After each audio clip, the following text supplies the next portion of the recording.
10টি বছর নবীজি রাষ্ট্র পরিচালনা করার পর ইন্তেকাল করলেন। হযরত আবু বকর রাদিয়াল্লাহু তাআলা আনহু তিনি আজ রাষ্ট্রপ্রধান হয়েছেন। হযরত আবু বকর রাষ্ট্রপ্রধান হয়ে হযরত ওমর রাদিয়াল্লাহু তাআলা আনহুকে তিনি বিচারক বানালেন। হযরত আবু বকর হচ্ছেন রাষ্ট্রপ্রধান, হযরত ওমর হলেন কি বিচারক। 1 বছর পূর্ণ হয়ে গেছে। ঐতিহাসিকরা লিখছেন, লক্ষ্য করুন, আমারু বিল মারুফ নাহি আনিল মুনকারের সুফল লক্ষ্য করুন। হযরত ওমর 1 বছর বিচারালয় দায়িত্ব পালন করলেন জাস্টিস হিসেবে। ফামাকাতামান ফালাম ইয়াখতাসিম ইলাইহি ইসনান। ঐতিহাসিকরা লিখছেন 1 বছর পূর্ণ হয়ে গেল, হযরত ওমরের আদালতে 2 জন লোক এমন আসলো না যে একজন আরেকজনের বিরুদ্ধে কোনো মামলা দায়ের করেছে। সুবহানাল্লাহ কইতে ইচ্ছে করে না? এমন একটা লোক এসে একটা মামলা দায়ের করে নাই। পৃথিবীতে কি কোনো দৃষ্টান্ত আছে যে 1 বছরের মধ্যে কোনো মামলা দায়ের হয় না? হযরত ওমর আবু বকর রাদিয়াল্লাহু তাআলা আনহুর কাছে এসে বলছেন, মা হাজাতা বি ইনদা কওমিল মুমিনিনা ইয়া খলিফাত রাসূলুল্লাহ সাল্লাল্লাহু আলাইহি ওয়াসাল্লাম। হে রাসূলের খলিফা, এই কওমের জন্য বিচারপতির দরকারটা কি? তিনি জিজ্ঞেস করছেন, লিমাযা, কেন তুমি আমাকে এই প্রশ্ন করছো? তিনি শোনালেন যে আমার কাছে 1 বছর হয়ে গেল, একজন লোক এসে মামলা দায়ের করে নাই। হযরত আবু বকর বলছেন, এর কারণ হিসেবে তুমি কি মনে করো? কি কারণে তোমার কাছে কোনো বিচার আসলো না, একটা মামলাও দায়ের হলো না 1 বছরে? কারণটা কি? এবার শুনেন, কারণ বলছেন। কে বলতেছেন কারণটা? ওমর ফারুক রাদিয়াল্লাহু তাআলা আনহু কারণ বলছেন। কারণ কি? তিনি বলছেন, ও আমিরুল মুমিনিন, তুমি আমাকে এমন কওমের বিচারক বানিয়েছো যে কওমের দ্বীন হচ্ছে দীনুহুমুন নাসিহা, যেই কওমের দ্বীন হচ্ছে কল্যাণ কামনা করা। প্রত্যেক ব্যক্তি আরেকজনের কল্যাণ কামনা করে, কেউ শত্রুতা কামনা করে না। আজকে তাকে আমরা করি। আমি এক দল করি, আরেক দল সহ্য করি না। একজন মিটিং করে, ওই জায়গায় আরেকজন মিটিং করে। একজন রাজনীতি করে, তার রাজনীতি সহ্য হয় না বলে 5 ট্রাক ময়লা ফেলাই দিয়ে আসে। সে যুগে তারা কল্যাণ কামনা করে, আর আজকের যুগে কি করে? কল্লা কামনা করে। অমুকের কল্লা খুলে নেব আমরা। এখন কল্লা কামনা করা হয়, আর তখন কল্যাণ কামনা করা হতো। দীনুহুমুন নাসিহা ওয়া মানহাজুহুমুল কুরআন। এই জাতির মানহাজ, তাদের উদ্দেশ্য, তাদের লক্ষ্য, তাদের কনস্টিটিউশন, তাদের সংবিধান হচ্ছে কি? আল কোরআন। ওয়া আমালুহুম আল আমরু বিল মারুফ ওয়া নাহি আনিল মুনকার। আর এই কওমের কাজ হচ্ছে আমল, তাদের কাজ হচ্ছে ভালো কাজের আদেশ করে বেড়ানো, আর যার সামনে অন্যায় হয় 2 হাতে বাধা দিয়ে অন্যায় ফিরায় দেয়। সুবহানাল্লাহ। ওয়া আমালুহুম আল আমরু বিল মারুফ ওয়া নাহি আনিল মুনকার। এখানেই শেষ নয়। ওয়া আমিরুল মুমিনিন, আপনি আমাকে এমন এক কওমের বিচারক বানিয়েছেন যেই কওমের জনগণের অবস্থা কি জানেন? ওয়া ইযা আহাদুহুম মারিদু আদুহু। এদের মধ্যে একজন যদি অসুস্থ হয়, অনেক মানুষ হাদিয়া, ফল, ফ্রুটস ইত্যাদি হাদিয়া নিয়ে তার কাছে গিয়ে হাজির হয়। ভাই কেমন আছেন? আল্লাহ আপনার ভালো করুক। হাতে মুখে হাত বুলায় দেয়, মাথায় হাত বুলায় দেয়। এই শুশ্রূষায় 12 অসুখ ভালো হয়ে যায়। ওয়া ইযাফতাকারা নাসারুহু। আর যখন তাদের মধ্য থেকে কেউ ফকির হয়, গরীব হয়, সাহায্য করার জন্য লোকেরা এগিয়ে আসে। 50 টাকার দরকার, 2000 টাকা চলে আসছে। বাড়িতে চাল দিতে পারে না, বিল্ডিং এর ছাদ দেওয়ার মতো পয়সা চলে আসছে। আর যখন কারো কিছু প্রয়োজন হয়, সেই প্রয়োজন মিটাবার জন্য চতুর্দিক থেকে লোকেরা এসে হাজির হয়ে যায়।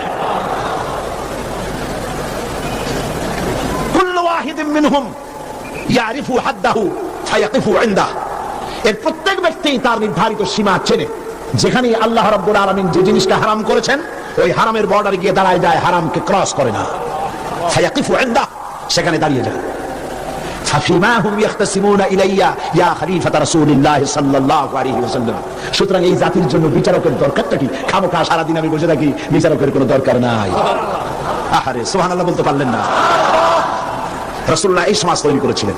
এই সমাজ জাতীয়তাবাদ, উগ্র জাতীয়তাবাদের মধ্য দিয়ে, সমাজতন্ত্রের মধ্য দিয়ে, ধর্ম নিরপেক্ষ মতবাদের মধ্য দিয়ে, আল্লাহর কসম এই সমাজের চেহারা আপনারা দেখতে পারবেন না।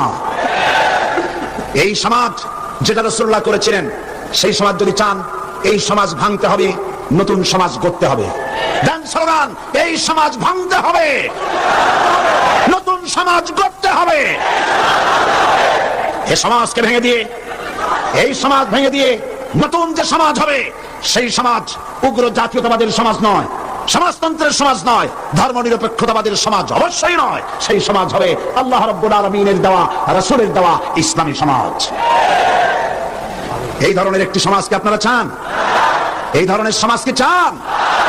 সেই ধরনের সমাজ প্রতিষ্ঠার জন্য কোরআনে কারীম বুঝতে হবে, রাসূলের প্রতি ঈমান মজবুত হতে হবে। রাসূল রাষ্ট্রপতি ছিলেন এবং তাম পৃথিবীতে তাকে দিয়ে আল্লাহ পাক রিসালাতের দায়িত্ব কমপ্লিট করে দিয়েছেন। এখন বলতে চাই, এই রাসূলের পরে আর কোন রাসূল আসবে না, এটা আকীদার ব্যাপার।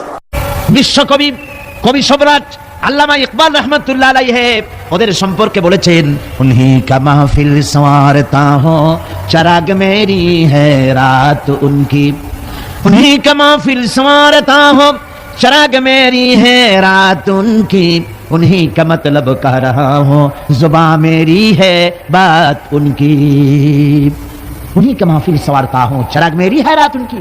আমি অন্যের মাহফিলে, আমি অন্যের মাহফিল সাজাই, নিজের কোনো মাহফিল করার যোগ্যতা নাই। আমি অন্যের রাত্রে চেরাগ জ্বালাই, আমার নিজের কোনো রাইট নাই। আমি অন্যের মতলব বলি নিজের মুখ দিয়া, আমার নিজের কোনো কথা নাই, অন্যের কথা আমার জিহ্বা দিয়া বলি। অর্থাৎ এই সমস্ত লোক যারা বলে কোরআন বর্তমান যুগে চলতে পারে না, মধ্যযুগীয়, এই লোকগুলি, এই কথাগুলি তাদের নিজেদের নয়। যেমন জেনের রুগীরা যে কথা বলে, সে কথা জেনের নয়, সে কথা রুগীর নয়, কথা জেনের।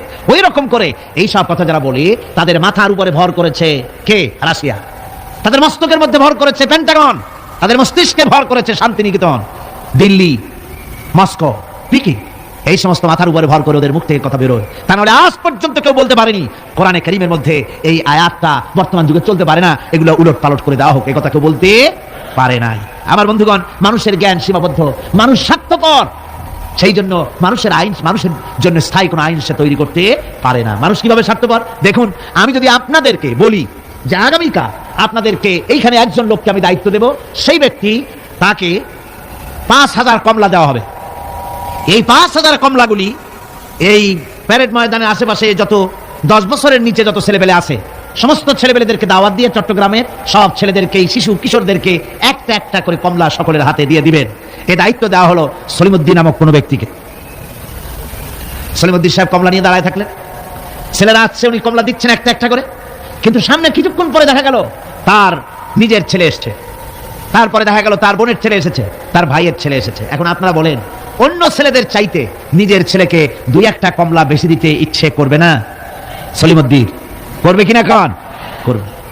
সামান্য কমলা বিতরণ করতে গিয়ে নিজের ছেলে বোনের ছেলের প্রতি যদি এভাবে বেশি দিতে ইচ্ছে করে, আর এটা স্বাভাবিক মানবীয় দুর্বলতা, তাহলে গোটা বিশ্বের মানুষের জন্য একটি গ্রহণযোগ্য আইন এই সংকীর্ণ স্বার্থপরতায় দুষ্ট কোনো মানুষকে এ দায়িত্ব দেওয়া যায় না। তাই আল্লাহ রাব্বুল আলামিন দায়িত্ব কাউকে দেননি, এ দায়িত্ব নিজে পালন করেছেন, আইন তিনি তৈরি করেছেন, ঠিক কিনা আমার ভাইরা? সেই জন্য আল্লাহ রাব্বুল আলামিন এইভাবে করে আইন কারো উপরে ছেড়ে দেননি, আইন নিজেই তৈরি করেছেন। পৃথিবীর মধ্যে যা কিছু এসেনশিয়াল মানুষের জন্য সবচাইতে বেশি গ্রহণযোগ্য এবং অত্যন্ত জরুরি, সেই জিনিসগুলো আল্লাহ নিজ হাতে রেখেছেন, মানুষের হাতে ছেড়ে দেননি। যেমন বাতাস, যেমন পানি, যেমন অক্সিজেন, এগুলি আল্লাহ নিজ হাতে রেখেছেন। কার হাতে? এগুলি এগুলি যদি আল্লাহ মানুষের হাতে ছেড়ে দিতেন, তাহলে ক্ষমতায় গিয়ে বিরোধী দলকে বলতো অক্সিজেন দেওয়া যাবে না, আমার দলে আসো। বাতাস দেওয়া যাবে না, পানি দেওয়া যাবে না, মোটেও ক্ষমতা হাতে নাই। তাই চিৎকার মেরে বলেছে, ভাইয়ের আমার, বোনের আমার, ভাতে মারবো, পানিতে মারবো। ক্ষমতা মোটে নাই, তাই এই চিৎকার। আর যদি বাতাস, পানি, অক্সিজেনের মালিক যদি মানুষকে বানানো হতো, তাহলে অপর গোত্র, অপর দলের লোকদেরকে তারা পিষে শেষ করে দিত। এই জন্য আল্লাহ পাক মানুষের অবস্থা জানেন। খুলিকাল ইনসানু দাঈফা, মানুষকে আসলে দুর্বল করে সৃষ্টি করা হয়েছে সকল দিক থেকে। তাই আইন তৈরি করার মতো এই বিরাট দায়িত্ব আল্লাহ মানুষের হাতে ছেড়ে দেননি, আইন তৈরি করেছেন আল্লাহ। কে তৈরি করেছেন? লোকেরা জিজ্ঞেস করেছিল, হে রাসূল, আইন তৈরি করার ব্যাপারে আমাদের কোনো অধিকার আছে কিনা, আমরাও কিছু সাজেশন দিতে পারি কিনা?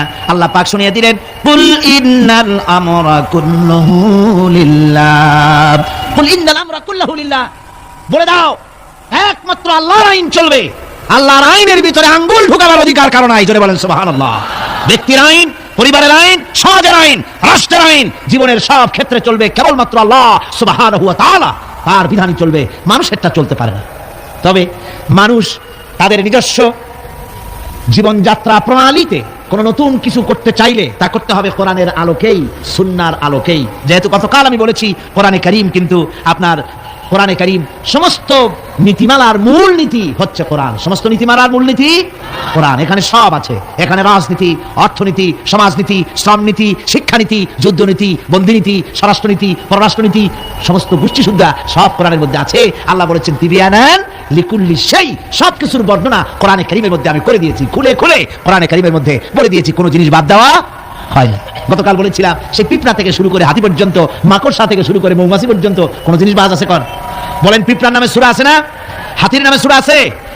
মাকড়সার নামেও সূরা আছে, নাম কি? আনকাবুত। মৌমাছির নামেও সূরা আছে, নাম কি? মেয়ে লোকের নামেও সূরা আছে, কি নাম? সূরা নিসা। মানুষের নামে সূরা আছে, নাম কি? সূরা নাস। সব আছে।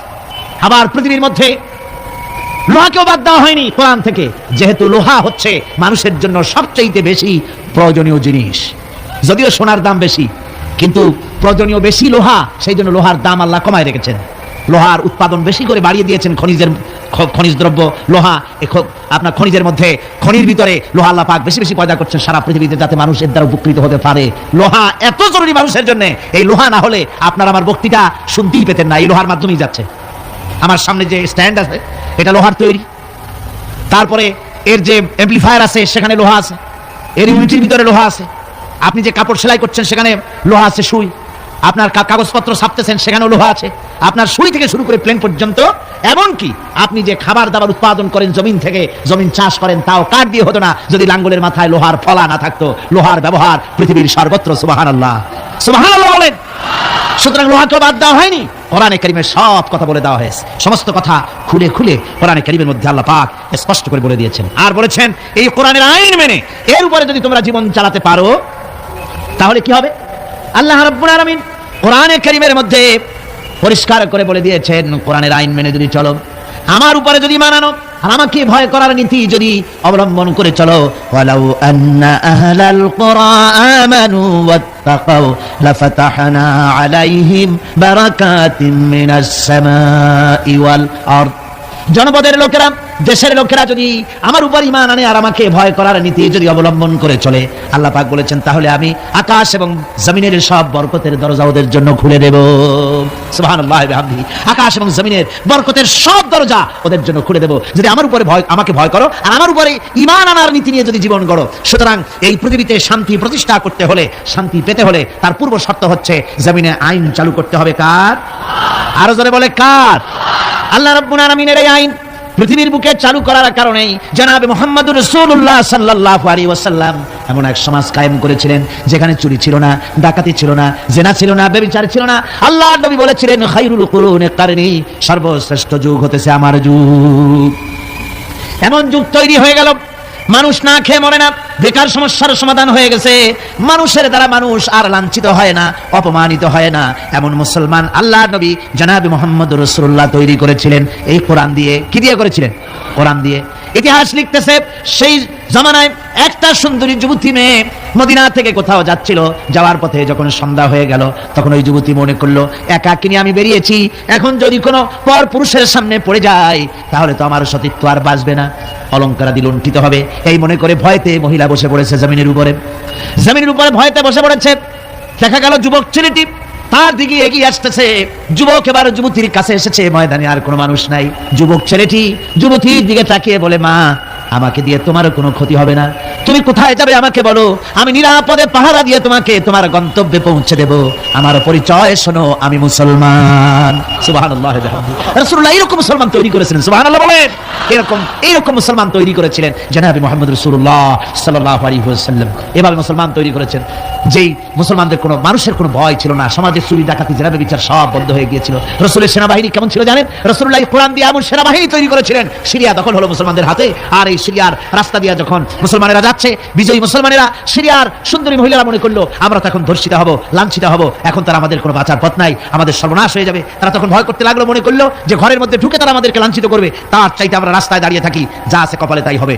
দেখা গেল রাসূলুল্লাহ ট্রেনিং প্রাপ্ত সাহাবায়ে কিরাম সিরিয়া এই শহরের এক প্রান্ত দিয়ে ঢুকলেন, অপর প্রান্ত থেকে বেরিয়ে গেলেন, ডানে বায়ে তাকিয়ে দেখলেন না কারা দাঁড়িয়ে আছে। সুবহানাল্লাহ। এর নাম হচ্ছে ইসলাম। এটাই শিক্ষা দিয়েছিলেন জনাবে মুহাম্মদ রাসূলুল্লাহ সাল্লাল্লাহু আলাইহি ওয়াসাল্লাম। এমন এক সুন্দর সমাজ পৃথিবীতে কায়েম হয়েছিল, যার বরকতে এই সুন্দর সমাজ হয়েছিল। আপনারা কি চান বাংলাদেশে সেরকম একটি সমাজ কায়েম হোক? রাসূলুল্লাহ বিদায় হয়ে গিয়েছেন, কিন্তু যে আদর্শ দিয়ে তিনি এই ধরনের সুন্দর সমাজ তৈরি করেছিলেন, সেই আদর্শ তিনি সাথে নিয়ে যান নাই। তারাকতু ফীকুম আমরাইন, রাসূলুল্লাহ বলেছেন দুটি জিনিস তোমাদের জন্য রেখে গেলাম, একটা হলো কিতাবুল্লাহ, একটা হচ্ছে আল্লাহর কিতাব, আর একটা হচ্ছে আমার সুন্নাহ। এই দুটি জিনিস রেখে গেলাম তোমাদের জন্য। যদি আঁকড়ে ধরতে পারো তাহলে তোমরা কেউ ধ্বংস হবে না, বিচ্ছিন্ন হবে না, ক্ষতিগ্রস্ত হবে না। এই কোরআন তোমাদেরকে বাঁচিয়ে রাখবে, এই আদর্শ তোমাদের টিকিয়ে রাখবে। সুতরাং আমি জিজ্ঞেস করতে চাই, এই বিরাট তাফসীরুল কোরআন মাহফিলের বিশাল জনসমুদ্র, আপনারা কি চান যে আল্লাহ পাকের এই কোরআন দিয়ে, আল্লাহর ওই সুন্নাহ অনুযায়ী, ওই কোরআন অনুযায়ী এই পৃথিবীর বুকে এই বিধান কায়েম হোক? এটা কি আপনারা চান? হাত উঁচু করে দেখান তো কারা কারা চান।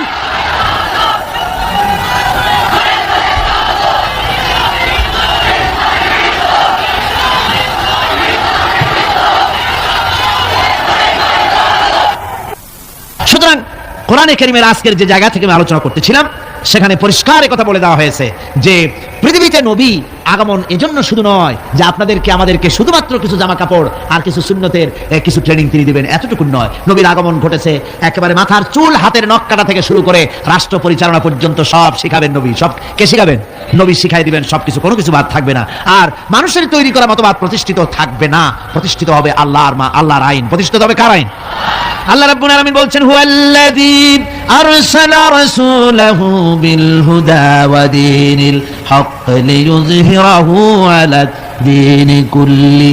রাসূল প্রেরণের উদ্দেশ্য সব রকমের মানুষের তৈরি করা মতবাদের উপরে ইসলামকে তিনি বিজয়ী করে দেবেন। নবী বিদায় হয়ে গেছেন, আল্লাহর নবী, তিনি এই আদর্শ তাকে যে কারণে পাঠানো হয়েছিল সেই কারণে তিনি সফল হয়েছিলেন কিনা বলুন? কি বলেন, সফল কিনা?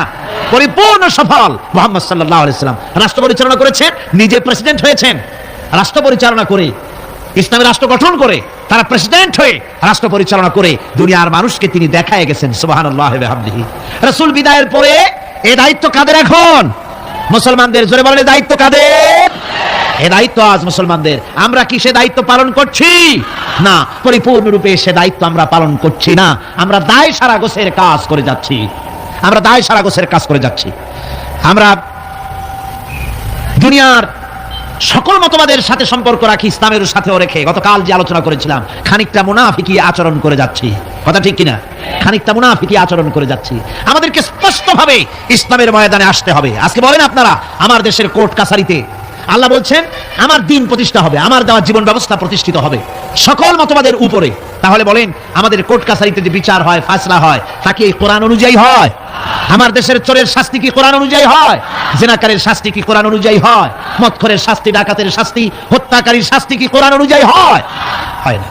আমার দেশের বিচার ফায়সালা, আমার দেশের আইন ও কানুন, আমাদের দেশের শিক্ষা ভবন, আমাদের দেশের সেক্রেটারিয়েট, আমাদের দেশের বঙ্গভবন, আমাদের দেশের কলেজ, ইউনিভার্সিটি, অফিস, আদালত, কল কারখানা, কোথাও কোরআনের পূর্ণাঙ্গ আইন মেনে চালানো হয় না। এরপরেও যদি আমরা নিজেদেরকে খাঁটি মুসলমান বলে দাবি করি, হ্যাঁ করতে পারি, মুখ যখন আছে করতে পারি, কিন্তু আল্লাহর কাছে খাঁটি মুসলমান হিসেবে বিবেচিত হব কিনা চিন্তা করার যথেষ্ট অবকাশ রয়েছে। ঠিক কিনা? ভেবে দেখতে হবে, ভেবে দেখতে হবে। সাহাবায়ে কেরাম কেন মার খেলেন? কেন মার খেলেন আল্লাহর পয়গম্বরেরা? চিন্তা করার কারণ আছে। যতই বলি নবীওয়ালা কাম করছি, যতই বলি জান্নাতের কাজ করছি, তাহলে জান্নাতের কাজ আপনি করছেন, নবীওয়ালা কাম করছেন, তাহলে আপনার সামনে, নবীদের সামনে যে সব স্টেশন এসছে, সে স্টেশন আসে না কেন? আপনি যাবেন চট্টগ্রাম থেকে ঢাকা যাওয়ার জন্য ট্রেনের টিকিট করেছেন, টিকিট করে ট্রেনে উঠেছেন, স্টেশন আসা উচিত ঢাকার দিকে, আখাউড়া, তারপরে কি বলে লাকসাম, কুমিল্লা, ফেনী, এই স্টেশন যদি আসে তাহলে বোঝা যাবে ট্রেন কোথায় যাচ্ছে, ঢাকার দিকে। কিন্তু টিকিট করেছেন ঢাকার, উঠেছেন ট্রেনে, এবার স্টেশন আসতেছে শ্রীমঙ্গল, স্টেশন আসছে কুলাউড়া, স্টেশন আসতেছে ফেঞ্চুগঞ্জ, তাহলে কি বুঝতে হবে কোথায় যায়? একেবারে উল্টা, সিলেটের দিকে ট্রেন চালু হয়ে গেছে।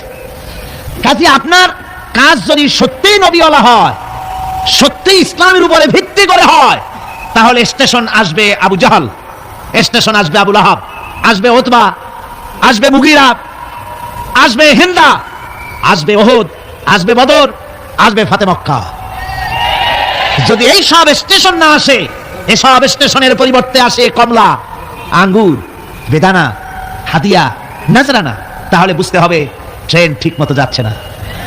টিকিট করছেন ঠিক, ট্রেনে উঠছেন ঠিক, কিন্তু আপনার ইচ্ছে মতো গন্তব্যে ট্রেনটা যাচ্ছে না। আচ্ছা, এখন কি করবেন? আপনার ইচ্ছা যাবেন মদিনায়, কোথায় যাবেন? মদিনায় গাড়িতে উঠেছেন। এবার এ গাড়ি মদিনার দিকে যাওয়ার জন্য যে সব স্টেশন আসা উচিত সে স্টেশন আসতেছে না, স্টেশন আসে উল্টা। এখন আপনি করবেন কি? স্টেশন আসতেছে মস্কো দিয়ে যাওয়ার, স্টেশন আসতেছে আমেরিকা দিকে যাবার স্টেশন। এখন আপনি কি করবেন?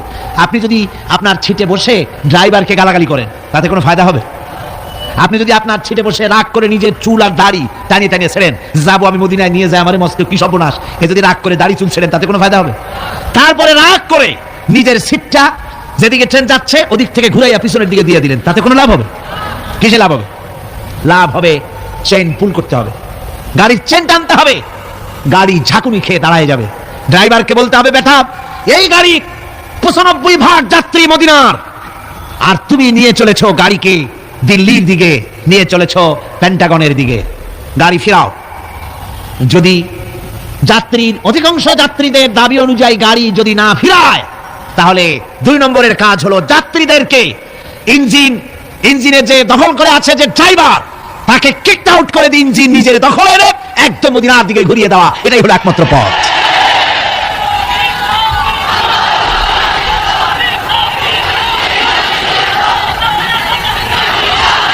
সুতরাং আজকের পৃথিবীতে দেশে দেশে মুসলমানের ইসলাম চায়। আমাদের দেশের 95% মুসলমান, অথচ দেশের সরকার দেশকে আল্লাহর বিধান কোরআন অনুযায়ী না চালিয়ে কখনো বা ভারতকে খুশি করতে চান, কখনো বা আমেরিকাকে, কখনো বা ব্রিটেন ফ্রান্সকে খুশি করার জন্য অগ্রসর হচ্ছেন।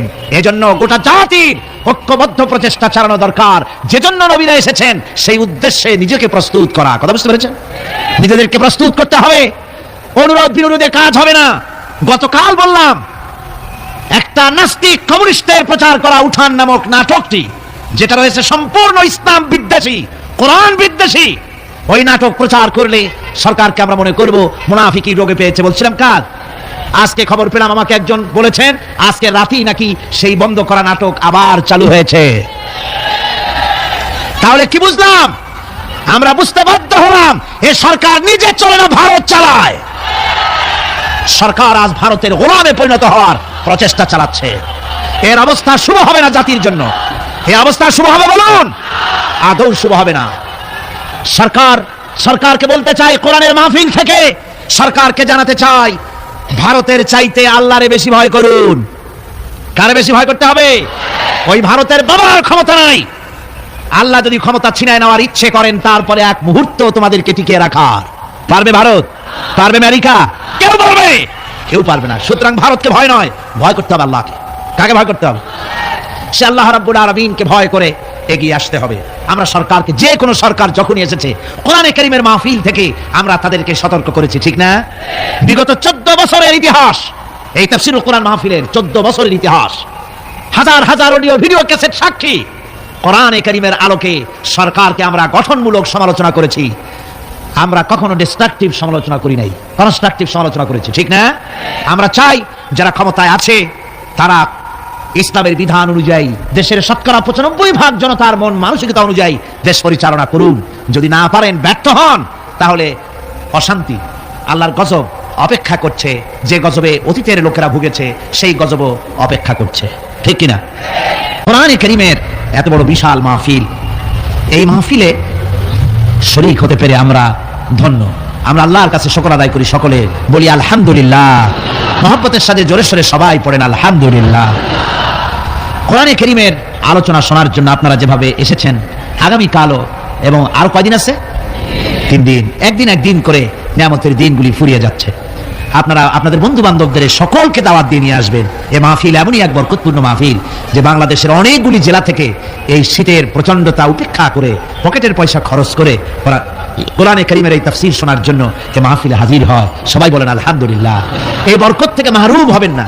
আপনারা সবাইকে ডেকে ডেকে নিয়ে আসবেন। আর আসার সময় আপনারা বাসে, ট্রাকে অথবা পায়ে হেঁটে যেমনি আসবেন, আসার সময় মিছিল করে করে আসবেন, যাওয়ার সময় মিছিলের আকারে যাবেন, যাতে করে যারা হিংসুক আছে, এই মাহফিল যাদের বরদাস্ত হয় না, তারা কিন্তু সুযোগ পেলে ফাঁকে ফোঁকে আঘাত হানতে পারে। গত বছর, তার আগের বছর এসব দুষ্টামি তারা করেছে, ঠিক কিনা? ওদের চরিত্র বিশ্বাস করা যায় না। নিজেরা মারামারি করে অন্যের উপরে দোষটা চাপায় দেয়। ও, তাহলে আমার আর কিছু বলা লাগবে না, বুঝিয়ে ফেলছেন? মাশাআল্লাহ। আমি আপনাদের খেদমতে আরজ করছি যে এদের চরিত্রই এইটা। এদের চরিত্রই এটি। সুতরাং আপনারা যাবেন মিছিল সহকারে। কি সহকারে যাবেন? আসবেনও মিছিল সহকারে, যাবেনও মিছিল সহকারে। কোনো আজে বাজে উস্কানিমূলক স্লোগান দেওয়ার কোনো প্রয়োজন নাই। আসতেছেন তো কোরআনের মাহফিলে, স্লোগান হবে নারায়ে তাকবীর, আল্লাহু আকবার, আল কোরআনের আলো ঘরে ঘরে জালো, আল হাদিসের আলো ঘরে ঘরে জালো। তা না হলে বলে আবার আরেকটা সুযোগ থাকে, ফিতনাবাজ যারা, ওরা তো আর সহজে ছাড়ে না। তারা কয় যে আল কোরআনের আলো এই স্লোগানই তারা দেয়, তার মানে ওরা হাদিস মানে না, বুঝলেন? যারা সুবিধাবাদী, সুযোগ সন্ধানী, তারা এই ধরনের খুঁতখুত কোনো জায়গায় পাইলে সেই জন্য স্লোগান, আমরা তো কোরআন, আমরা মুসলমান, আমরা কি মুসলমান, কোরআন হাদিসের জন্যই আমরা সংগ্রাম করি। কাজে আল হাদিসের আলো, আল কোরআনের আলো ঘরে ঘরে জালো। বিপ্লব, বিপ্লব, ইসলাম ছাড়া অন্য কিছু, বাস এই কয়টা স্লোগান দিয়ে দিয়ে যাবেন আর আসবেন। জোরে সোরে মোহব্বতের সাথে সবাই পড়েন আলহামদুলিল্লাহ। আপনারা সেই আসরের নামাজের পর থেকে দূর দূরান্ত থেকে এখানে এসেছেন। এখন আজকে বেশ ঠান্ডা হাওয়া প্রবাহিত হচ্ছে, যদিও আমার সামনে আলোচনা লম্বা ছিল, কিন্তু সেই লম্বা আলোচনা করতে আমি সাহস পাচ্ছি না। আমি সংক্ষেপে আজকের আলোচনা সেরে দেব ইনশাআল্লাহ। আজকে সূরাতুল ফুরকান যেখান থেকে আমরা আলোচনা করেছি গত 3 দিন, সেই আলোচনা আপনাদের সামনে আজকে করা হচ্ছে এর 3য় রুকু থেকে। এই আলোচনার ভেতরে একটি ধারাবাহিকতা কাজ করেছে। আজকে যেখান থেকে আমরা আলোচনা করব, এখানেও সেই প্রথম দিন যে কথা আমি বলেছি, আবহমান কাল থেকে শুরু করে ইসলামের বিরুদ্ধে, কোরআনের বিরুদ্ধে, রাসূলের বিরুদ্ধে, তাওহীদের বিরুদ্ধে বিভিন্ন রকমের সন্দেহ, সংশয় ইত্যাদি সবসময় সৃষ্টি করে রাখা হতো, এবং কাফেরেরা নতুন নতুন ধরনের অনেক কথাবার্তা তারা বলতো, যে সমস্ত কথা আসলেই কোনো যুক্তির ধোপে টেকে না। এসব কথা বলে তাদের মূল উদ্দেশ্য ছিল জনগণকে কোরআন থেকে, ইসলাম থেকে, রাসূল থেকে, তাওহীদ থেকে দূরে সরিয়ে রাখা। কিন্তু তাদের এই হাজারো প্রচেষ্টা কোনো কাজে লাগেনি। আল্লাহ পাক তার দ্বীনকে, তার কোরআনকে চালু রেখেছেন। আজকে যেখান থেকে আমরা আলোচনা শুরু করব, সেখানে ওই কথাগুলি বিধৃত হয়েছে। আমরা শয়তানের ওয়াসওয়াসা থেকে আল্লাহর কাছে পানাহ চেয়ে নিয়ে তারপরে শুরু করতে চাই। সবাই পড়েন আমার সাথে। আউযু বিল্লাহি মিনাশ শাইতানির রাজীম। বিসমিল্লাহির রাহমানির রাহিম। وقال الذين لا يرجون لقاءنا لولا أنزل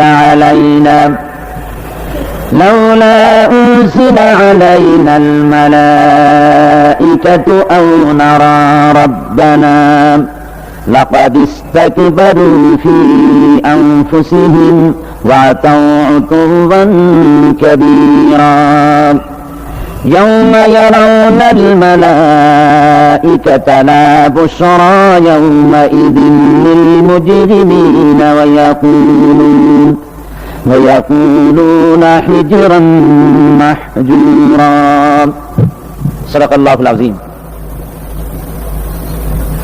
এখানে আল্লাহ পাক বলছেন, যে সমস্ত লোক আমার সঙ্গে, আমার সম্মুখে উপস্থিত হওয়ার শঙ্কা বোধ করে না, অর্থাৎ কিয়ামতের দিন আমার সামনে আসতে হবে, আমার সামনে উপস্থিত হতে হবে, এ ব্যাপারে যাদের ভয় নাই, তারা বলে লাউলা উনজিলা আলাইনাল মালাইকা, আমাদের কাছে কেন ফেরেশতা পাঠানো হয় না, আও নারা রাব্বানা, নতুবা আমরা, নয়তো আমরা আল্লাহকে, আমাদের রবকে আমরা দেখতে চাই। লাকাদ ইসতাকবারু ফি আনফুসিহিম, তারা তাদের মনের ভেতরে একটা দাম্ভিকতা পোষণ করতেছিল। ওয়া আতাউ উতুওয়ান কাবীরা, আর এরা বিদ্রোহ এবং অবাধ্যতার সীমা লঙ্ঘন করেছিল। একথার দ্বারা এটা বলা হচ্ছে যে অবিশ্বাসীদের একটি বক্তব্য ছিল এই, যে আল্লাহ পাক যদি বাস্তবিকই মানুষের কাছে কোনো হেদায়েতের বাণী শোনাতে চান, তাহলে শুধু রাসূলের কাছে ফেরেশতা পাঠাবেন, এটা কেমন কথা? আমাদের সকলের কাছে ফেরেশতা আসা উচিত। আর এই ফেরেশতারা প্রত্যেকের বাড়ি বাড়ি গিয়ে বলা উচিত যে তোমাদের আল্লাহর পক্ষ থেকে তোমাদের জন্য এই হেদায়েত, এরকম বাড়ি বাড়ি ফেরেশতা যাওয়া দরকার। অথবা বিরাট জনসমাবেশ করে সেখানে ফেরেশতারা দাঁড়ায় বক্তব্য রাখবে, আল্লাহর কথা বলবে যে আল্লাহর এই হেদায়েত এসেছে। আর এটা যদি না হয় তাহলে রব যিনি, তিনি আসুন, তিনি আমাদের সামনে এসে কথা বলুন, আমরা রবকে দেখতে চাই। এইভাবে তারা বলতো। সূরা আনআমে আল্লাহ রাব্বুল আলামিন বলেছেন যে এইভাবে করে যখনই কোনো আয়াত নাজিল হতো তখন তারা বলতো ক্বালু লান নুমিনা হাত্তা নুতা মিসলা মা উতিয়া রাসূলুল্লাহ, আমরা ততক্ষণ পর্যন্ত এই সমস্ত কথা বিশ্বাস করব না যতক্ষণ পর্যন্ত রাসূলুল্লাহর কাছে যে জিনিস পাঠানো হয়েছে তা আমাদের কাছে পাঠানো না হয়। অর্থাৎ আল্লাহ নিজেই আসবেন এবং আল্লাহ নিজে এসে বলবেন যে হে বান্দারা তোমাদের নিকট আমার আবেদন এইভাবে আল্লাহ এসে নিজেই আমাদের সামনে এই ধরনের কথা বলা দরকার। অবিশ্বাসীদের সমস্ত কথার জবাবে আল্লাহ রাব্বুল আলামিন বলছেন ওয়ালাউ নাযালনা আলাইকা কিতাবান ফি কিরতাসিন ফালামাসুহু বিআইদিহিম, আল্লাহ রাব্বুল আলামিন বলেন আমি যদি আপনার প্রতি ওহীর আকারে কিতাব নাযিল না করে যদি কাগজে লেখা কোরআন শরীফ কাগজে লেখা কিতাব যদি নাযিল করে দিতাম, এমনকি তারা যদি তা স্পর্শ করেও দেখতো, তাহলে তারা কি বলতো লাকালাল্লাযীনা কাফারু ইন হাযা ইল্লা সিহরুম মুবিন, ওরা স্পর্শ করে এই কিতাবকে তারপরে বলতো যে এটা হচ্ছে একটা স্পষ্ট জাদু, তারা এটাকে জাদু বলে ঘোষণা করে দিত। সুতরাং এই সমস্ত কথা বলে তারা আসলে কোরআন থেকে নিজেরা দূরে থাকতে চায় এবং অন্যদেরকেও দূরে রাখতে চায়। তারা বলে আল্লাহ রাব্বুল আলামিন বলছেন ইয়াউমা ইয়ারাউনাল মালাইকাতা লা বুশরা ইয়াউমাইযিন লিল মুজরিমিন, যেদিন আসলে তারা ফেরেশতা দেখবে, যেদিন তারা আসলে ফেরেশতা দেখতে পারবে, সেদিনটা অপরাধীদের জন্য কোনো সুসংবাদের দিন হবে না। ফেরেশতা যেদিন তারা দেখতেই পারবে ইয়াকুলুনা হিজরাম মাহজুরা, সেদিন তারা চিৎকার মেরে বলবে আল্লাহ আশ্রয় চাই, এইভাবে চিৎকার মারতে থাকবে যেদিন সত্যি ফেরেশতা দেখবে। وَقَدِمْنَا إِلَى مَا عَمِلُوا مِنْ عَمَلٍ فَجَعَلْنَاهُ هَبَاءً مَنْثُورًا, আর আমি তাদের সমস্ত কৃতকর্ম আমলগুলিকে সব ধুলিকণার মতো উড়িয়ে দেব। আসহাবুল জান্নাতি ইয়াওমাইযিন খায়রুম মুস্তাকাররান ওয়া আহসানু মাকিলা, সেদিন হাসরের ময়দানে জান্নাত এবং জাহান্নামীদের অবস্থা একরকম হবে না। যারা জান্নাতের অধিকারী হবে তারা উত্তম জায়গায় অবস্থান করবে, কল্যাণজনক জায়গায় অবস্থান করবে এবং দ্বিপ্রহরে সময় কাটাবার জন্য তারা উত্তম স্থান লাভ করবে। অর্থাৎ জাহান্নামীরা আর জান্নাতীরা কিয়ামতের দিন তাদের এক অবস্থা হবে না। ওই প্রচন্ড রৌদ্রের তাপে জাহান্নামীদের কষ্ট হবে ঠিকই, কিন্তু জান্নাতীদের কোনো কষ্ট হবে না। সুবহানাল্লাহি ওয়া বিহামদিহি। আল্লাহ রাব্বুল আলামিনের হাবিব জনাবে মুহাম্মদ রাসূলুল্লাহ সাল্লাল্লাহু আলাইহি ওয়াসাল্লাম বলেছেন কিয়ামতের ময়দানে আল্লাহর কসম করে বলছি সেদিন জাহান্নামীদের ভীষণ কষ্ট হবে আর জান্নাতীদের জন্য অত্যন্ত আসান হবে, অবস্থাটা খুবই আরামের হবে। নবীজি বলেন এক ফরজ নামাজ, এক ওয়াক্ত ফরজ নামাজ আদায় করতে যে সময়টুকুন লাগে কিয়ামতের মাঠের এই সময় এত বড় বিরাট লম্বা সময় জান্নাতীদের জন্য এরকম হালকা হয়ে যাবে। সুবহানাল্লাহ। হযরত আবু সাঈদ খুদরি রাদিয়াল্লাহু তাআলা হাদিস বর্ণনা করেছেন এক ওয়াক্ত নামাজ, একটা ফরজ নামাজ পড়তে যতটুকুন সময় লাগে এতটুকুন সময়ের ভেতরে জান্নাতীদের কারবার শেষ হয়ে যাবে। সুবহানাল্লাহ বিহামদিহি। আর ওদের কারবার তো শেষই হবে না। ويوم تشقق السماء بالغمام ونزل الملائكة تنزيلا, ওরা ফেরেশতা দেখতে চায় সেদিন আসমান সমূহ বিদীর্ণ হয়ে মেঘ পুঞ্জ বেরিয়ে আসবে, আত্মপ্রকাশ করবে, তার ভেতর থেকে ফেরেশতারা ক্রমাগত নাযিল হতে থাকবে। আর অবস্থাটাই হবে الملك يومئذ الحق للرحمن وكان يوما على الكافرين عسيرا, আর সেদিনে বাদশাহী হবে কেবলমাত্র রহমানেরই। وكان يوما على الكافرين عسيرا, আর সেই কিয়ামতের দিন সেই সময়টা হবে কাফেরদের জন্য বড়ই কঠিন। এখানে কিয়ামতের কিছু কথা বলা হচ্ছে, কিছু আভাস দেওয়া হচ্ছে যে আসমান সমূহ বিদীর্ণ হয়ে মেঘ পিণ্ড বেরিয়ে আসবে এবং তার থেকে ক্রমাগত ফেরেশতারা নাযিল হতে থাকবে। আল্লাহর হাবিব বলেছেন কেউ যদি কিয়ামতের দৃশ্য দেখতে চায় সেজন্য সূরা ইযা শামসু কুবিরাত ওয়া ইযা সামাউ ফাতারাত ইযা সামাউ শাক্কাত এই সূরাগুলি যেন পড়ে, তাহলে কিয়ামতের দৃশ্য তার চোখের সামনে প্রতিভাত হবে। কিয়ামতের দৃশ্যটা আসলে কেমন হবে সেই সূরাগুলি তেলাওয়াত করলে সে বুঝতে পারবে। যেমন আল্লাহ পাক বলছেন إذا السماء فطرت وإذا الكواكب انتثرت وإذا البحار فجرت وإذا القبور بعثرت। যখন আকাশসমূহ চূর্ণ বিচূর্ণ হয়ে যাবে আর তারকাসমূহ বিক্ষিপ্ত হয়ে পড়বে, সমুদ্র মহাসমুদ্রগুলি দীর্ণ বিদীর্ণ হয়ে যাবে, কবরগুলি সব উদ্গীরণ করে দেবে, তার মধ্যে যা আছে সে সবগুলি। আবার আল্লাহ পাক বলেন إذا الشمس كورت وإذا النجوم انكدرت وإذا الجبال سجرت। সূর্য যখন থেকে যাবে, তারকাগুলি যখন বিপর্যস্ত হয়ে যাবে আর পাহাড়গুলি যখন চালিয়ে দেওয়া হবে, এই দৃশ্য তোমরা দেখতে পাবে।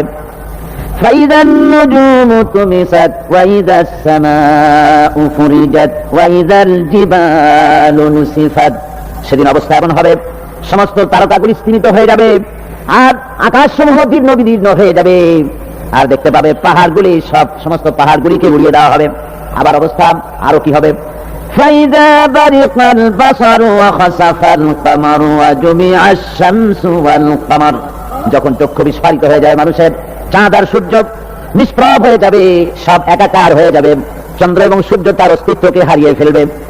শুধু তাই নয়, وحملت الأرض والجبال فدكتا دكة واحدة। জমিন ও পাহাড়গুলির মধ্যে সংঘর্ষ লাগিয়ে দেওয়া হবে আর তা এক ধাক্কায় জমিন এবং সমস্ত পাহাড়গুলি চূর্ণ বিচূর্ণ হয়ে যাবে। সুবহানাল্লাহি ওয়া বিহামদিহি। আল্লাহ রাব্বুল আলামিন বলছেন এইভাবে করে কিয়ামতের দৃশ্য, বিভীষিকাময় দৃশ্য তোমরা দেখতে পাবে। আর সেদিনের রাজত্বটা কার হবে? الملك يومئذ الحق للرحمن। সেদিনের রাজত্ব হবে কেবলমাত্র রহমানের। অর্থাৎ যেসব কৃত্রিম বাদশাহী দেখে তোমাদের চোখে ধাঁধা লেগে গিয়েছে, তোমাদেরকে দুনিয়ার বাদশাহী দেখে তোমরা ধোঁকায় পড়ে গিয়েছো, এসব বাদশাহী কিছুই টিকবে না সেদিন। সেদিন শুধু বাদশাহী থাকবে একমাত্র আল্লাহ পাকের। কার থাকবে বাদশাহী? যারা বলেন কার? আল্লাহ রাব্বুল আলামিন যখন কিছুই থাকবে না ঘোষণা করবেন লিমানিল মুলকুল ইয়াউম লিল্লাহিল ওয়াহিদুল কাহ্হার। আজকে কার রাজত্ব? চারিদিক থেকে আওয়াজ আসতে থাকবে, পরাক্রমশালী আল্লাহ রাব্বুল আলামিনের রাজত্ব। আর কারণ নয়, হাদিস শরীফে এসেছে, বুখারী মুসলিম শরীফের হাদিসে এসেছে, আল্লাহ নবী বলেন আল্লাহ রাব্বুল আলামিন তখন তার এক হাতে আকাশমণ্ডলীকে ধারণ করবেন আর এক হাতে জমিনকে ধারণ করবেন। আকাশমণ্ডলী এক হাতে, জমিন এক হাতে। এভাবে আল্লাহ রাব্বুল আলামিন বলবেন আইনাল জাব্বারুন আইনাল মুতাকাব্বিরুন। কোথায় সেই স্বৈরাচারীরা? কোথায় সেই দুর্বিনীত অহংকারী স্বৈরাচার যারা আমার জমিনের উপরে, আমার মানুষের উপরে রাজত্ব চালিয়েছে? তারা আজকে কোথায়? কোথায় সেই অহংকারীরা? আল্লাহ পাক সেদিন যে বলবেন, সেদিন তো বলবেন, কিন্তু দুনিয়ার মাঝেও স্বৈরাচার যারা, অহংকারী যারা, তাদের শাস্তি পৃথিবীর বুকেও দেন। আর সেদিন তো দিবেনই। কত স্বৈরাচার আমরা দেখলাম, কত অহংকারী দেখলাম, যাদের তর্জনী হেননে লক্ষ কোটি কোটি মানুষ উঠত আর বসত। তাদের জিল্লাতির সঙ্গে আল্লাহ রাব্বুল আলামিন কতজনকে বিদায় করে দিলেন। ফুলের মালা নিয়ে কুলাতে পারে নাই, পা থেকে শুরু করে গলা পর্যন্ত ফুলের মালা দিয়া ডুবাই দিল ভক্তরা। আবার আল্লাহ রাব্বুল আলামিন এমন শাস্তি দিলেন, ফুলের মালার পরিবর্তে জুতার মালা নিয়ে জেলের মধ্যে ঢুকাইয়া দিলেন। ঠিক না গান? অহংকারী আর স্বৈরাচার যারা হয়, আল্লাহ পাক এভাবে তাদের দৃষ্টান্ত দেখিয়ে দেন। আমরা কত দেখলাম, 9 বছরের রাজা, 10 বছরের সাজা। পৃথিবীর বুকে যারা অহংকার করে, যারা স্বৈরাচার হয়, আল্লাহর আইনকে যারা বৃদ্ধাঙ্গুষ্টি প্রদর্শন করে, আল্লাহ পাক তাদের জমিনেও দেখান। এখানে চূড়ান্ত ফয়সালা আল্লাহ করেন না, আসল ফয়সালার জায়গা তো আছেই, তবে এখানে নমুনা দেখায় দেন। কিন্তু মুশকিল হচ্ছে, ইতিহাসের সবচাইতে বড় শিক্ষা হলো ইতিহাস থেকে মানুষেরা শিক্ষা গ্রহণ করে না। একজনের যে কাম করে বিপদে পড়ে, আর একজন এসে আবার সেই পথেই অগ্রসর হয়, নিশ্চিত মৃত্যুর পথে। আমার বন্ধুগণ, আল্লাহ পাক বলছেন সেদিন আমার রাজত্ব হবে, আর কারো রাজত্ব হবে না। وَكَانَ يَوْمًا عَلَى الْكَافِرِينَ عَسِيرًا। আর ওই দিনটা, ওই কিয়ামতের দিন হবে কাফেরদের জন্য সবচেয়ে কঠিন। সবচেয়ে কঠিন হবে কাদের জন্য? কাফেরদের জন্য। কাফের কারা? কাফের হচ্ছে তারা যারা নাকি আল্লাহর আইনকে অস্বীকার করেছে, আল্লাহকে অস্বীকার করেছে, আল্লাহর আইনকে অস্বীকার করেছে। ওরা কি? কাফের। কুফর শব্দের অর্থ হচ্ছে গোপন করা। এই জন্য অন্ধকার রাতকে আরবিতে কাফের বলা হয়েছে, অর্থাৎ যা সব জিনিসকে অন্ধকার দিয়ে ঢেকে দেয়। তো কুফর হচ্ছে সেই জিনিস যা মহাসত্যকে ঢেকে দেয়, সত্যকে, মহাসত্যকে ঢেকে দেয় যে জিনিস, সেটাকে কুফর বলা হয়। আর এই কাফের অন্ধকারে ঘুরে মরে, সে কোন আলোর খোঁজ পায় না। আল্লাহ রাব্বুল আলামিন বলেন কাফেরদের কথা এখন শোনাচ্ছেন আল্লাহ পাক। والذين كفروا أولياؤهم الطاغوت يخرجونهم من النور إلى الظلمات। যারা কাফের, যারা কুফরি অবলম্বন করেছে, তাদের সাহায্যকারী আর পৃষ্ঠপোষক হচ্ছে তাগুত। তাগুত বলা হয় সেই শক্তিকে যে শক্তি শুধু নিজেই আল্লাহর আইন অমান্য করে বসে থাকে না, বরং অন্যদেরকে আল্লাহর আইন অমান্য করতে বাধ্য করে। ওদেরকে আরবিতে কি বলা হয়? তাগুত বলা হয়। আর এই তাগুতি শক্তি, এই তাগুত হয় তার সাহায্যকারী, যা তাকে আলো থেকে টেনে অন্ধকারের ভেতরে নিয়ে যায়। আর কাফের হচ্ছে আল্লাহ পাকের ভাষায়, অর্থাৎ কোরআনের ভাষায় কাফের হচ্ছে সবচাইতে নিকৃষ্ট প্রাণী, সবচাইতে নিকৃষ্ট জীব। মহাসত্যকে যারা স্বীকার করেছে, যারা আল্লাহকে মানে না, যারা আল্লাহর কোরআনকে মানে না, যারা ইসলামকে স্বীকার করে না, তারা সবচাইতে নিকৃষ্ট প্রাণী। আল্লাহ রাব্বুল আলামিন বলেন, ইন্না শাররাদ দাওয়াবি ইনদাল্লাহিল্লাযীনা কাফারু ফাহুম লা ইউমিনুন। নিশ্চয়ই আল্লাহর জমিনে সব বিচরণশীল জীব যত আছে, আল্লাহ বলছেন আমার জমিনে বিচরণশীল জীব যত আছে তার মধ্যে সবচাইতে নিকৃষ্ট প্রাণী হলো যারা ঈমান আনে নাই, যারা বিশ্বাস করে আমি আল্লাহকে, যারা পরকালকে বিশ্বাস করে নাই, যারা কোরআনকে বিশ্বাস করে নাই, যারা ইসলামকে বিশ্বাস করে নাই, পৃথিবীর মধ্যে তারা সবচাইতে নিকৃষ্টতম প্রাণী। আল্লাহ বলেন শুধু নিকৃষ্ট জনক, নিকৃষ্ট প্রাণী বললেই সারে না, এরা হলো চতুষ্পদ জানোয়ারের মতো। কে বলতেছেন? আমি বলছি না, কিন্তু আল্লাহ পাক বলতেছেন চতুষ্পদ জানোয়ারের মতো কাফেররা। ফামাসালুল্লাযীনা কাফারু কামাসালিল্লাযী ইয়ানঈকু বিমা লা ইয়াসমাউ ইল্লা দুআআন ওয়া নিদাআ। এই কাফেরদের দৃষ্টান্ত হচ্ছে সেই রাখালের মতো, যে রাখাল তার পশুদেরকে ডাকে, আর ওই পশুরা একটা ডাক শোনে মাত্র, কিন্তু কি যে বলে তাতে পশুদের বোঝে না। বলা বুঝতে পেরেছে?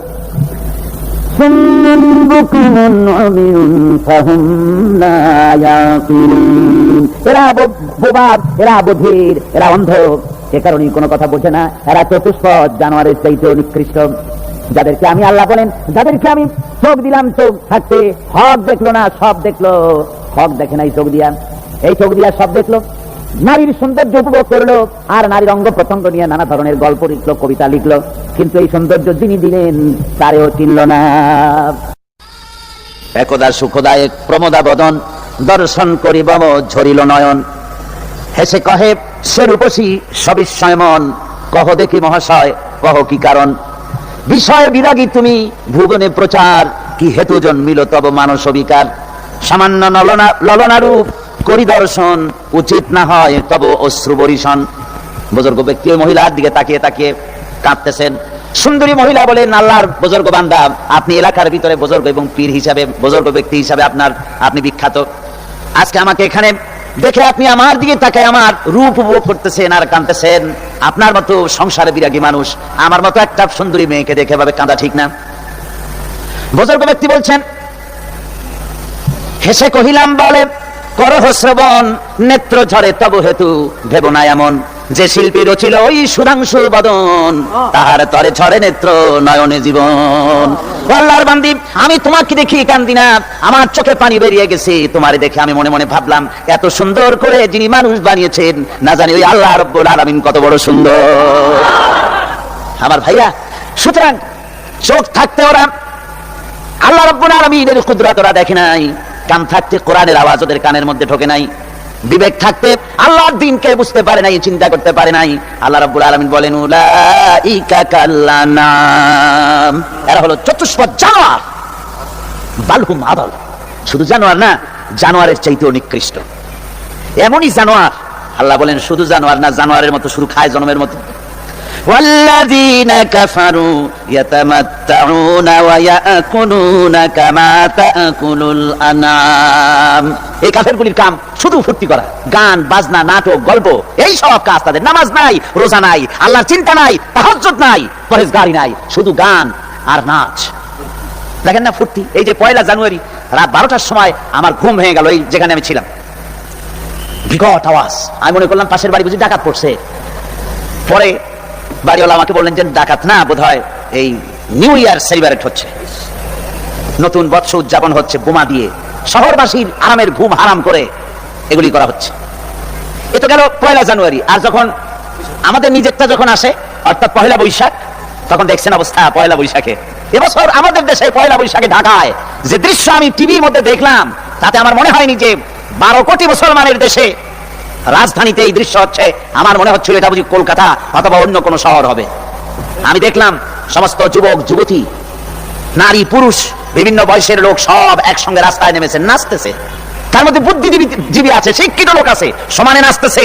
আর তাদের মুখোশ পরা, বানরের মুখোশ, কুকুরের মুখোশ, শুকরের মুখোশ, ঘোড়ার মুখোশ, পাতিশিয়ালের মুখোশ, এই মুখোশ পরে এভাবে নাচতেছে। আমি চিন্তা করলাম, নববর্ষের সাথে কুত্তার মুখোশের সম্পর্ক কি? নববর্ষের সাথে পাতি শ্রীগালের মুখোশের সম্পর্ক কি? তাহলে ওরা কি বলতে চায় যে আগামী বছরটা আমরা কুত্তার ভূমিকায় অ্যাক্টিং করব, অথবা শ্রীগালের মতো ধূর্তামি করব জাতির সাথে? তারপরে কি করলো? সকাল বেলায় যুবক যুবতী পয়লা বৈশাখ সূর্য উদয়ের আগে রমনা লেকের পাড়ে গিয়ে সব দাঁড়িয়েছে বাসন্তী রঙের শাড়ি পরে। তারপরে সেখানে দাঁড়িয়ে সূর্য উদয়ের পানে তাকিয়ে সকাল বেলায় ভাবে করজোর করে বলছে, এসো হে নববৈশাখ স্বাগতম হে। নববৈশাখ অলক্ষে বোধহয় এটা শুনে বলতেছে, বাবাজিরা আমারে ডাকতেছো, অপেক্ষা করো, আমি আসতেছি। আমারে ডাকতেছো, আমি আসতেছি, কোমরে গামছা বেঁধে আসতেছি, 225 মাইল স্পিডে আসতেছি, 30 ফুট উঁচু জলোচ্ছ্বাস নিয়ে আসতেছি, নববৈশাখের মজা। আমার ভাইরা, মুসলমান নববর্ষ উদযাপনের সাথে মুসলমানের কিসের সম্পর্ক? মুসলমান যদি এই দিন উদযাপন করে তাহলে তাকে করতে হবে ফজরের নামাজ পড়বে। মুসলমান নববর্ষ উদযাপন করবে, ফজরের নামাজ পড়বে, তারপরে কোরআন শরীফ তেলাওয়াত করবে, দরুদ শরীফ পড়বে, আল্লাহর দরবারে হাত তুলে বলবে, রব্বুনা রাব্বিন, একটি বছর পার করে দিলাম, নাফরমানি ছাড়া কিছুই তো করি নাই, বিগত বছরে যা করেছি মাফ করে দাও, আগামী বছরটা গোটা জাতি আর দেশের জন্য কল্যাণকর মঙ্গলময় করে দাও। এটাই তো বলা উচিত ছিল নাকি? বলে তা না করে, তা না বলে বৈশাখের পরিচালককে না দেখে সরাসরি বৈশাখকে আহ্বান করা হয়েছে। আর বৈশাখ আহ্বান করার মজা জনমের মতো দেখাই দিয়েছে। আল্লাহ রাব্বুল আলামিন তাই বলেন, কাফেররা তাদের কাজ হলো শুধু খাওয়া, তারা এমন খাওয়া খায়, জনমের মতো খায়। ইয়াকুলুনা কামা তাকুলুল আনাম, জানোয়ারে যেমন খায় ওই রকম খায়। তার মানে খায়, একটু বিসমিল্লাহ কয় না। খায় যখন ছেড়ে দেয় তখন আলহামদুলিল্লাহ বলে না। বাহাদ দেখায়, আবার বাহাদ দেখায়, ডাব একটা কাটলো, বিসমিল্লাহ নাই, খাইলো, 2-4 ঢোক খাইয়া পুরা ডাক্তার ফেলাই দিল। ডাক্তার কি তোমার বাজান তৈরি করছিল নাকি? একটু বিসমিল্লাহ বললা না, একটু শুকরিয়া আদায় করলেন। আমি গত এই যে ডিসেম্বর গেল, ডিসেম্বরের 16 তারিখ আমেরিকা থেকে এসেছি। ওখানে দেখলাম তারা প্রতি নভেম্বর মাসে শেষ বৃহস্পতিবার থ্যাঙ্কস গিভিং ডে অবজার্ভ করে। আমি জিজ্ঞেস করলাম, থ্যাঙ্কস গিভিং ডে জিনিসটা কি? ওরা বললো, এটা হচ্ছে এই যে গড আমাদেরকে সারা বছর ভালো খাওয়াইছে, আমাদেরকে ভালোভাবে পড়াইছেন, সুন্দর রেখেছেন, এই জন্য আমরা গডকে থ্যাঙ্কস দেই নভেম্বরের এই শেষ দিনটিতে। সারা বছরে ভালো খাইছি, ভালো থাকছি, এই জন্য গভর্নমেন্টকে মানে গডকে থ্যাঙ্কস দিলাম। আমি আমার আলোচনায় সেখানে বললাম যে দেখেন, রাশিয়ার সাথে আমেরিকার পার্থক্য তো এখানে। ওরা গডকে অস্বীকারই করেছে, গডই মানে না। আর এরা গডের নামাজ শ্রদ্ধা বা ইবাদত কিছু করুক আর না করুক, গডের অন্তত একটা ধন্যবাদ দেয়। ওরা ওদের ডলারে লিখেছে, ইন গড উই ট্রাস্ট, প্রত্যেকটা ডলারে লেখা আমরা গডে বিশ্বাস করি। তো শুকর আদায় করলে তো আল্লাহ বাড়িয়ে দিবেন। আল্লাহ রাব্বুল আলামিনের সুন্নাত হলো, শুকর যদি কেউ আদায় করে আল্লাহ বাড়িয়ে দেন। লা ইন শাকারতুম লা আযীদান্নাকুম ওয়া লা ইন কাফারতুম ইন্না আযাবী লাশাদীদ। আমার নিয়ামতের শুকর যদি আদায় করো আমি বাড়ায় দেব, আর যদি নিয়ামতের শুকর আদায় না করো তাহলে মস্ত বড় শাস্তি তোমাদের জন্য